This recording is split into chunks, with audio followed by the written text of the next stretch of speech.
Good morning and happy Wednesday. We are ATI Pro Media, powered by Advanced Trading, and we've got a lot of news today. We've got a USDA report out at 11. Then we've got FOMC minutes. We're going to hear from Jay Powell after that at 1 p.m. CPI data was released, and guess what? Everyone liked it. And so we are prepping. We're going to be going live for that USDA report. And so we've got Mr. Grisafi. Tommy's getting all prepped for that, and we'll see him later at 11. So it's going to be me and Brady today. We're going to give you a quick show, hit the news, and then try and get out of here quick. So let's do that. Let's take it down to LaSalle Street, and I'm going to kick it over to my coworker, Brady Huck. Take it away, Brady. All right, Connor. We got corn up 3.5 on July to start the day.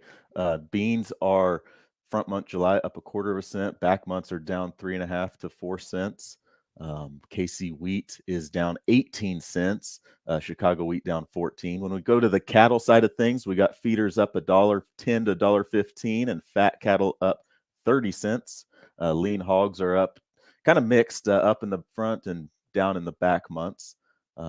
Let's kick it over to Wall Street and look at the equities here. Had some CPI data out this morning, and the market likes it. The Dow is up 274 points. The S&P up 58, new record high, screaming higher. NASDAQ up 254, also, I believe, a new record high. The Russell and the Dow kind of the laggards there. Dollars down, the 10-year and the 2-year up a little bit, so maybe pricing in a little more interest rate reduction cuts there. That's where we're at with Wall Street. Good deal. And hey, let's bring them on. And so yesterday, I pulled up a headline that said we cussed over 500 million acres are now enrolled in crop insurance. So you've been working real hard, webinars, you've been doing update classes, am I right? Give us a quick synopsis. Did you learn anything you think people should know while you've been studying for all this crop insurance and working hard while we're just having fun streaming? Yeah, well, I tell you, Connor, insurance. There's a lot of non-fun things I've done in my life, and watching webinars and stuff is not up there on the. It's up there on the top of the list of less fun things to do. But yeah, getting trained up there, getting my continuing ed hours. Looking to be able to offer PRF, pasture range and forage insurance, which is one of those big growth areas of the crop insurance that acreage deal, and a good tool for guys, especially if you're to pair that with LRP and your livestock insurance and risk management. But yeah, it's a grind there. I think I got to do 12 hours of training, 3-hour sessions each day, and to do that in your day job is it's a lot of fun. Yeah, I believe it. So with this, I'm ignorant a lot, especially on the forage insurance, whatever you call it. So a cattleman can get the pasture range and forage, and then he can get LRP, and really he'll have his pasture ground covered and the LR and cattle prices covered as well. Correct? The PRF stuff goes off the rainfall index, Connor. So it's grid-based system out there on the rainfall index, and you can buy coverage if you and plug your coverage into different months across the year that are maybe important to you or have a higher payout percentage, and basically kind of hedge against a drought a little bit. So good product. Yeah, well, good stuff. Well, let's jump right into it. We're going to try and keep this show short and sweet, right? Joe's going to yell at us if we go too long. And so first one we got another flash sale, Brady. These are really racking up. Soybean sale to China, 106,000 for 23-24. And so that makes I have a stat for you. Over the past four sessions, we're at 314,000 tons, 11.5 million bushel exports. So 2 weeks ago, right, we had no sales on the book. Exports were nowhere to be found. And so they're really ticking up. So it feels good. Soybeans, of course, are reacting accordingly with November soybeans down 4. So, we'll take those flash sales, right? Oh, we'll take them every day. It's good to see this time of year. Mangold sent us a quick graphic. I'm going to throw that up there real quick. That kind of talks about, the Brazilian real has weakened, and you look at the cost of Brazil soybeans in reals versus U.S. soybeans, and with the currency moving around there a little bit, making U.S. beans look a little more attractive with that movement there. But good chart by Nate Mangold. Yeah, very interesting. So I'm going to keep moving right along. We got the FOMC statement at 1. And so that's going to be interesting to see, right? We're going to listen to the rhetoric and what are they thinking, right? Or can we see a rate cut toward the end of 2024, right? What are we going to hear from them and see? Are they going to say we're going to wait and see, or are they really going to try and push us maybe before the election, or when are we going to see the rate cut? So the trade will be paying very close attention to that. Yep. A lot of big dynamic stuff with the dot plot and future. Everybody's going to digest what Jay Powell says and the words he uses, and kind of like the roaring kitty in his thumbnail. What little things in his thumbnail that did Jay Powell do?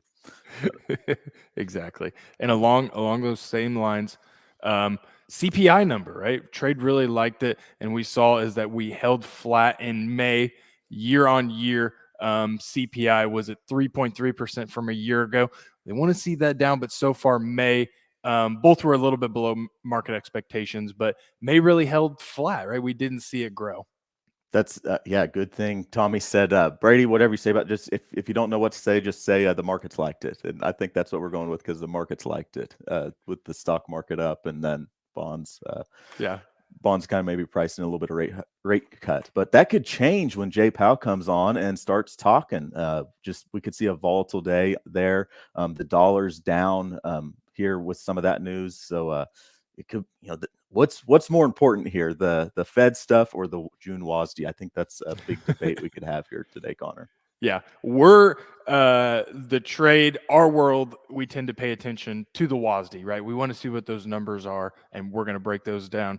But at the end of the day, the cost of money is going to be a big factor. And so I think Tommy's going to do a little breakout tomorrow for our live viewing tomorrow. So if you haven't got a chance, if you still want to come, right, we're keeping it limited, but send us an email, give us a call. Feel free to stop by. I think it's going to be a lot of fun doing breakfast. Then we're going to do film live at 10, right? ATI Pro Media will go live at 10 instead of 9. We're going to push it back. And then we're going to do hear from our research department, do a little round table with Nate Mangold, myself, Tommy, and maybe a few others. So I think it's going to be a great time. I bet it will. Yeah, I know it will. Yeah. Always good to hear what they have to say. Absolutely. Yeah. So should we break down? What did Tommy do for premium content yesterday? What he pump out there? Yeah, Tommy and Kurt Struber. Right, Kurt Struber, they did a little merchandising magic, really broke down the cash grain markets. Kurt is fantastic at looking at those. So if you get a chance, give it a watch, or if you want to see it, give us a call, 855-737-FARM. We can send it to you, give you a little taste, and feel free to sign up for premium. $1 a day, right? We'll be doing a ton of premium stuff yesterday. I think it's going to be, or tomorrow. I'm sorry. But yeah, Kurt Struber, merchandising magic, gave us a little cash grain things we need to be looking at. Yep. Kurt's one of my mentors, Connor, and helped guide me along the way as I was getting started with my business here, and a great asset to have, and always has a great insight into what's going on with cash grain markets, merchandising, and the market as a whole. Yeah, absolutely. Well, let's talk USDA report. Okay. Yeah. And so here we go. We'll be going live right around 10:45. Myself, Tommy, and Brady breaking down the numbers, and then 1:30, right? 1:30, I believe. We're gonna have Drew. It was Drew, Brian Bastine, Nate Mangold, Nate Mangold, right? Or they're gonna give us the fleshed out version and really take a long time to break down the numbers. So make sure to tune in for that. And let's just give a quick highlight. What's the trade looking for? If we can pop that up. There it is. Oh, it came out smaller than I thought. But anyway, numbers we're looking for, what the trade's looking at. I'll give my quick color, and then I want to hear from you, Brady. But the first one is going to be that I'm staring at on this page is going to be that 181 yield, okay? Historically, the USDA has almost very rarely cut yield this early in the growing season. The only time they have is in late planting years, 2019, and I think 2022. Don't quote me on 2022, but that's the only time we've seen them really cut yields this early in the season, and they usually don't raise it either. So not really looking for them to change. I'd be very shocked to see them, but you want to talk about something that could add some fireworks if they decide to I really don't see them raising yield, but even if they decide to cut it, I think it's going to catch everyone off guard. I And think a so, yield. I agree with you. Yeah, I think a yield cut would spark the bulls' interest and get people a little excited maybe about yeah, things to come. But I don't anticipate it by any means. no, I think it's all about global numbers. The yep, U.S. balance sheet, maybe some demand adjustments. On exports and ethanol usage on the U.S. front. Those types of tweaks on the demand side that impact the ending stocks. But I think that a global balance sheet, looking at South America, Argentina, yep, those are going to be the numbers looked at. And then I think we've got 3 discrepancies out there. We've got Russia with a big discrepancy, on their wheat production. I think the USDA is at 88, and some Russia estimates at 82, 80, sub 80 even on their wheat crop. And then what are the other ones? Argentina and Brazil production. yes. Yep. The question is Argentina. We've known about the bugs and the hit, but was that reflected in the May WASD? Was it still too new? And are we going to see a big reduction? If I'm going to be a bull based on this report, I'm looking for the USDA to get closer to CONAB's numbers. Even if CONAB drops their numbers, we need a reduction in the USDA corn and soybeans for Brazil. We want to see something in Argentina. And like you said, we need the USDA to recognize that there's a problem in the Russian wheat market. That's what I'm looking for in seeing these. Yeah, and we've got CONAB tomorrow too, right? It's just a slug. It's a slugfest of reports this week in data. It's a ton. And so I said, if you want to be a grain bull, but these always my favorite thing when we're talking USDA report is the historical price action after the report. It's always something to keep in mind. And soybeans is the most interesting one because last year, very bullish, right? We were up 23 cents. Year before that, we were down 24 cents. So yeah, flip a coin there. But big moves potentially. Yeah. And then a period of low volatility, really from 16 to 20. And really recently, we've seen the market move. And then on the corn market, it's going to move. But if we get out to the June 30th report and we have the same chart, that one is typically going to be a little more volatile than what this one's looking at. But as you can see, there's no correlation or anything when we're trying to outguess the USDA on their June WASDs. Mm-hmm. Yeah. And then you got the outside factors that could add influence. So the chart next year, will they look and say, well, the June WASD was a big shocker or last year, but maybe it was more Fed related than it was the actual WASD numbers. Right. Yeah. So, yep, we'll see what that shows at 11. You want to give us a quick cattle rundown? You've been busy, and so our cattle news has been lacking without you on here. You want to give us a quick update or anything guys should be looking at? Yep. Well, the cattle market has had a few good days here. It's been good to see. The choice cutout's been grinding higher. I'm going to flash a graphic up there. Sorry, Connor, pulled you back in. You're good. Choice cutout seasonally, maybe we see some highs here with the cutout, but it's been grinding higher. I think 318 print yesterday. And then when we look at, I didn't throw it in there. The choice select spread also seasonally kind of widening out a little bit, not quite as much as historically because of the number of choice and prime cattle coming to market, and then the high price of beef out there. Maybe they're still buying beef, but maybe they don't want to pay as much for the premium cut. So the choice prime spreads versus historic aren't quite as wide as they have been.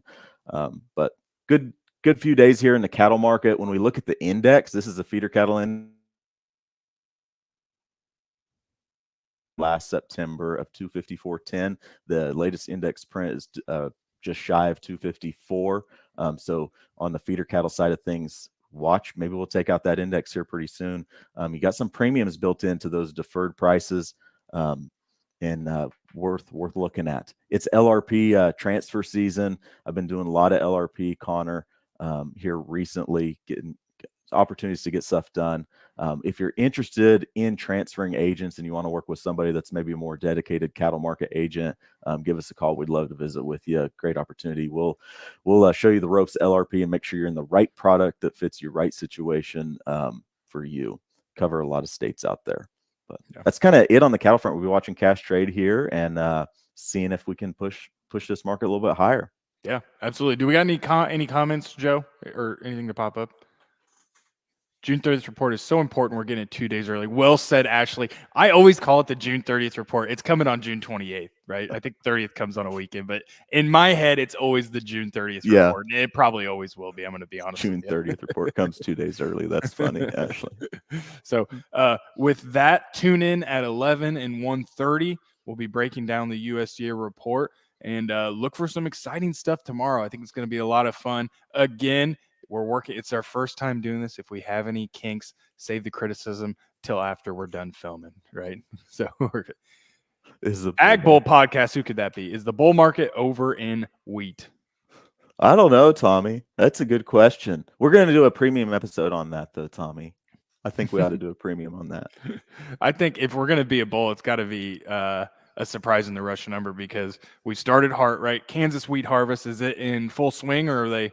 What's the progress there? Yeah. Combines are rolling. We kind of got rained out this weekend, which is a good thing in the grand scheme of things. In the big picture, we will take the moisture, but that does impact, wheat quality. There was some hail in it. Talked to some customers that, had some wheat and got a little hail damage. That always sucks. And it's always the good wheat that gets hailed on. It's never the field that's 10 bushels an acre that you wish the white combine would come and harvest early, so you didn't have to go out there and cut it. But some customers saying they're maybe pleasantly surprised with their harvest reports. Not great wheat, but not as bad as they anticipated maybe. But it's been all over the board. And I don't know. I'm worried about the harvest pressure, sales pressure, converting the wheat to cash. I think that's going to be a big theme of, I want to sell this wheat, get some cash, pay down my operating note. So I'm worried about the harvest pressure up front. But long term, we're not going to know that Russian number for a long time, the production. My gut says that they're not going to give up the export business until later in the marketing year. And the story's yet to be told there, Connor. Yeah. Well, we'll see. We'll see what they say at 11. Let's go ahead and get out of there. Joe is yelling at us to get off. We went 19 minutes. He didn't want it. So let's wrap it up. We'll see you again at 11. Okay. See you, Connor. See ya.